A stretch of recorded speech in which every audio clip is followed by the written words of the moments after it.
കേന്ദ്രത്തിന്റെ കള്ളക്കണ്ണീരാണ് എന്നിപ്പോൾ തെളിയുകയാണ്. കാരണം പ്രധാനമന്ത്രിയുടെ ഫോട്ടോഷൂട്ടുകളും ക്യാമറ കൊണ്ടുപോയിട്ടുള്ള അഭിനയമൊക്കെ നമ്മൾ ഒരുപാട് കണ്ടിട്ടുള്ളതാണ്, വിമർശിച്ചിട്ടുമുള്ളതാണ്. പക്ഷേ വയനാട്ടിൽ എത്തി ചൂരൽമല, മുണ്ടക്കൈ പ്രദേശങ്ങളിൽ അദ്ദേഹം നടന്ന് കാണുന്ന ഘട്ടത്തിലൊക്കെ അദ്ദേഹത്തിന് വേറൊരു മുഖമാണ് നമ്മൾ കണ്ടത്. അതൊരു അഭിനയമായി നമ്മൾ കരുതിയിരുന്നുമില്ല.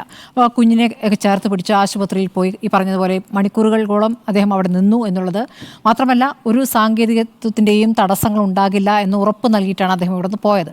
അപ്പോൾ നമുക്ക് വലിയ പ്രതീക്ഷയുണ്ടായിരുന്നു. 2 മാസത്തിനിപ്പുറം അതുവരെയും കേരളം എന്തുകൊണ്ട് കൃത്യമായൊരു കണക്കങ്ങോട്ട് കൊടുക്കുന്നില്ല എന്ന പരാതിയാണ് തിരിച്ച് BJP കേന്ദ്രങ്ങളിൽ നിന്നായും പ്രതികരിച്ചുകൊണ്ടിരുന്നത്. പക്ഷേ ഇപ്പോൾ കണക്ക് കൊടുത്തിരിക്കുന്നു, എസ്റ്റിമേറ്റ് കൊടുത്തിരിക്കുന്നു, എന്നിട്ടും കിട്ടിയിട്ടില്ല എന്നുള്ളതാണ്. അപ്പോൾ എല്ലാ കാലത്തും ഈ ദുരന്ത നിവാരണവുമായി ബന്ധപ്പെട്ട് നമുക്ക് കേരളത്തിന് പൊതുവേ നമ്മളോട് കാണിക്കുന്ന ചിറ്റമനയം നമുക്കറിയാവുന്നതാണ്. ഒരു ഫെഡറൽ സംവിധാന രീതിയെ അവർ അംഗീകരിക്കുന്നില്ല എന്നുള്ളതാണ് BJP അംഗീകരിക്കുന്നില്ല. അപ്പോൾ ആ രൂപത്തിലാണ് മുമ്പും പ്രവർത്തിച്ചിട്ടുള്ളത്. മുമ്പ് നമുക്ക് അരിക്ക് വരെ പണം തിരികെ കൊടുക്കേണ്ടി വന്ന അവസ്ഥയും ഉണ്ടായിട്ടുണ്ട്. അപ്പോൾ മറ്റു സംസ്ഥാനങ്ങളെ ഇപ്പോൾ ആന്ധ്രയുടെ കാര്യം പറഞ്ഞു, ബീഹാറിൻ്റെ കാര്യം പറഞ്ഞു, എന്തിന് തമിഴ്നാട്ടിന് പോലും കൊടുത്തിട്ടുണ്ട്. പക്ഷേ കേരളത്തെ ഇവിടെ പ്രധാനമന്ത്രി വന്നു കണ്ട ശേഷം പണം നൽകാത്തതിന് ഒരു ന്യായീകരണമില്ല.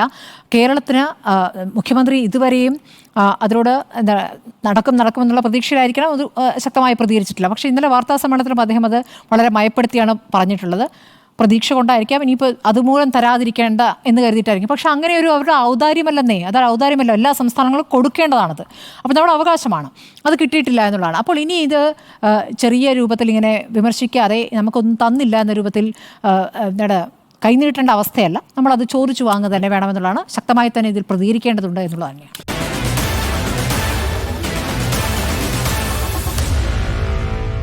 Meet the editors.